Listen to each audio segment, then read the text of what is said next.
Hey everyone, welcome back. I hope you enjoyed the last video. This channel is all about learning in a fun and easy way.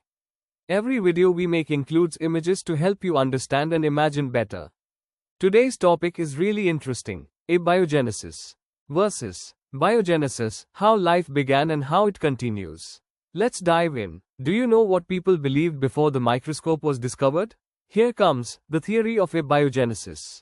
Abiogenesis. This theory refers to the formation of living thing from non-living matter. The idea of abiogenesis, often called spontaneous generation in early history, existed long before microorganisms were discovered.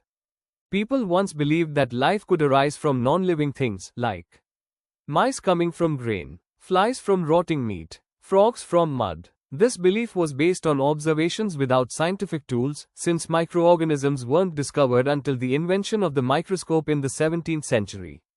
Later, scientists like Francesco Redi, Lazzaro Spallanzani, and Louis Pasteur performed experiments that disproved spontaneous generation, leading to the modern understanding of biogenesis. This theory of abiogenesis was proposed by Aristotle. He believed that life could arise from non-living matter under the right conditions. For example, he thought maggots came from decaying meat. Frogs, snakes, and mice could form from mud or dirty soil. He proposed that a vital heat, or life force, in the environment could give rise to living organisms. But why did he believe this? His ideas were based on observation, but not the experimentation. The appearance of animals in places like rotting food or mud seemed to support his theory, though he didn't know about microorganisms or reproduction at the microscopic level.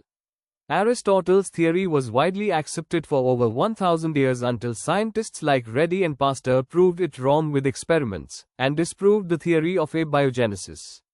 What is biogenesis? Biogenesis is completely opposite of abiogenesis. Biogenesis is formation of living thing from another living thing. The beginning of the biogenesis theory started in the 17th century and became solidified in the 19th century through scientific experiments that disproved spontaneous generation. Who disproved the theory of abiogenesis, spontaneous generation? Or who proved the theory of biogenesis? Number 1, Francesco Redi, 1668, with his meat and maggot experiment.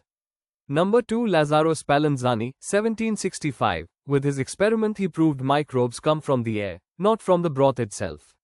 Number 3, Louis Pasteur, 1861, with his remarkable swan neck flask experiment. Francesco Redi's meat and maggot experiment.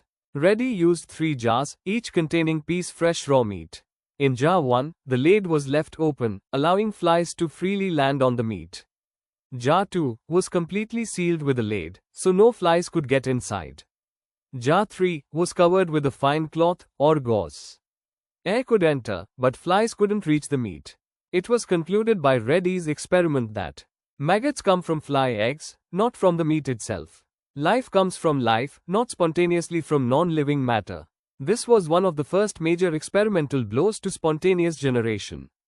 In next video we will cover Golden Era of Microbiology.